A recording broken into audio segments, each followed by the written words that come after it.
అందరికీ hi, welcome to my YouTube channel ఏవి cooking world. ఈరోజైతే నేను చాలా టేస్టీగా ఉండే బెండకాయతో చారుని చేయబోతున్నాను. సో చాలా సింపుల్ రెసిపీ, అలాగే చాలా అంటే చాలా టేస్టీగా ఉంటుంది. టమాటో రసాన్ని మించి ఉంటుంది దీని టేస్ట్ అయితే. ఒకసారి నా వీడియోని చూస్తూ ట్రై చేయండి, ఫుల్గా చూసి. చిన్న చిన్న టిప్స్ మిస్ అవుతారు, స్కిప్ చేయకండి వీడియోని అయితే. అలాగే ఇలాంటి టేస్టీ అండ్ ఈజీ రెసిపీస్ కోసం అయితే నా ఛానల్ని ఒక్కసారి సబ్స్క్రైబ్ చేసుకోండి. ఈ బెండకాయ పులుసుని ఒక్కసారి తిన్నారంటే అసలు మర్చిపోరు, అంత అంటే అంత టేస్టీగా ఉంటుంది. ఇప్పుడు మనం ప్రాసెస్లోకి వెళ్ళిపోదాం. ముందుగా స్టవ్ పై ఇలా ఒక వెడల్పాటి గిన్నెను పెట్టుకొని ఆయిల్ వేస్తున్నాను. చారుకి ఎంత అయితే పడుతుందో అంత వేసి దాంట్లో నేను పోపు దినుసులను అయితే వేస్తున్నాను. సో ఇలా వేసుకొని పోపు దినుసుల్ని బాగా వేగనివ్వాలి. వేగిన తర్వాత కొన్ని మెంతులను వేస్తున్నాను.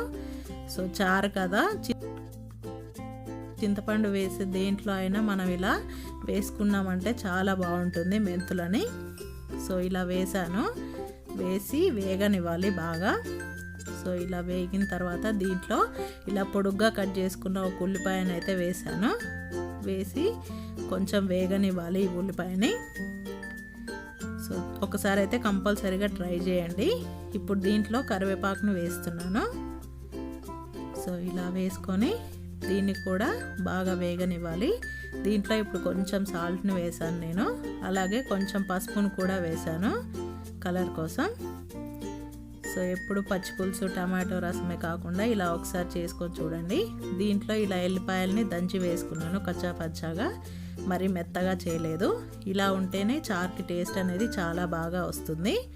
సో కచ్చా పచ్చాగానే వేసుకోండి. సో ఇప్పుడు ఇవి మగ్గిన తర్వాత ముందుగా కట్ చేసి పెట్టుకున్న బెండకాయ ముక్కల్ని వేసుకున్నాను.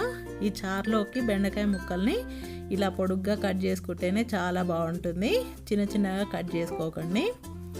సో ఇలా వేసి మగ్గనివ్వాలి వీటిని కొద్దిసేపు. కొంచెం సాఫ్ట్ అయితే సరిపోతుంది, ఒక 30% ఉడికినా సరిపోతుంది. ఎందుకంటే మిగతాది చారులో మరుగుతుంది కాబట్టి అప్పుడు ఉడికిపోతుంది. సో ఇలా ఉడికిన తర్వాత దీంట్లోకి చింతపండు రసాన్ని అయితే వేస్తున్నాను.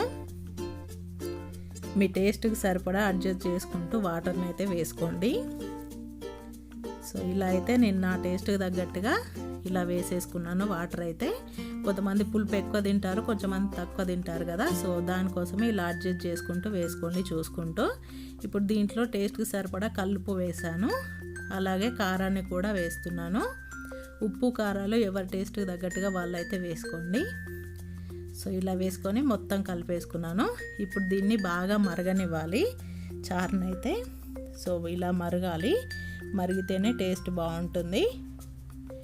సో ఒకసారి ఇలా కలిపేసుకుంటున్నాను. ఇలా కలిపేసుకొని టేస్ట్ చూసుకొని దీంట్లో కొంచెం నేనైతే షుగర్ని వేస్తున్నాను. ఇలా బెండకాయ చారులో షుగర్ వేసుకుంటే చాలా బాగుంటుంది. సో నేనైతే ఓన్లీ పప్పు చారులో మాత్రమే బెల్లం వేస్తాను, మిగతా ఏ చారులలో అయినా ఇలా షుగర్నే వేసుకుంటాను. ఇప్పుడు దీంట్లో కొంచెం ధనియాల పొడి వేస్తున్నాను టేస్ట్కి సరిపడా. సో ఇంకెక్కువ ఏం వేయాల్సిన అవసరం లేదు. సో ఇలా వేసుకొని కొంచెం కత్తిరించిన కొత్తిమీరని వేస్తున్నాను ఫైనల్గా. ఇలా వేసేసుకొని ఇంకొక 5 నిమిషాలు ఉడికించుకోవాలి. దీంట్లో నేనైతే కొంచెం కొబ్బరి పొడిని వేస్తున్నాను. ఈ బెండకాయ చారులో ఇలా కొబ్బరి పొడి వేసుకుంటే టేస్ట్ అనేది చాలా అంటే చాలా బాగుంటుంది. ఒకసారి ఇలా ట్రై చేయండి వేసుకొని కొబ్బరి పొడిని వేసి. సో చూసారు కదా ముక్క ఎంతవరకు ఉడికిందో చూస్తున్నాను. సో చాలా సాఫ్ట్గా అయిపోయింది. ఇలా ముక్కలు మొత్తం ఉడికినాయి అనుకో మనకి చారు అనేది బాగా మరిగినట్టు. సో ఇలా చూసుకొని ఇంకా స్టవ్ ఆఫ్ చేసేసుకోవడమే. నేనైతే ఇలా స్టవ్ ఆఫ్ చేసేసాను. ఆఫ్ చేసేసి అన్నంలోకి వేడివేడిగా వేసేసుకొని తినేయడమే. చాలా అంటే చాలా టేస్టీగా ఉంటుంది. నా స్టైల్లో ఇలా బెండకాయ చారుని ఒక్కసారి ట్రై చేయండి కొబ్బరి పొడి వేసి, ఇంకా అసలు మీరు జన్మలో మర్చిపోలేరు. టమాటా చారుని కూడా పక్కకు పెట్టేలా ఉంటుంది దీని టేస్ట్ అయితే, అంత బాగుంటుంది. సో చూసారు కదా, చేసుకోవడం కూడా చాలా సింపుల్గా ఉంటుంది. ఇంకా ఇంతే.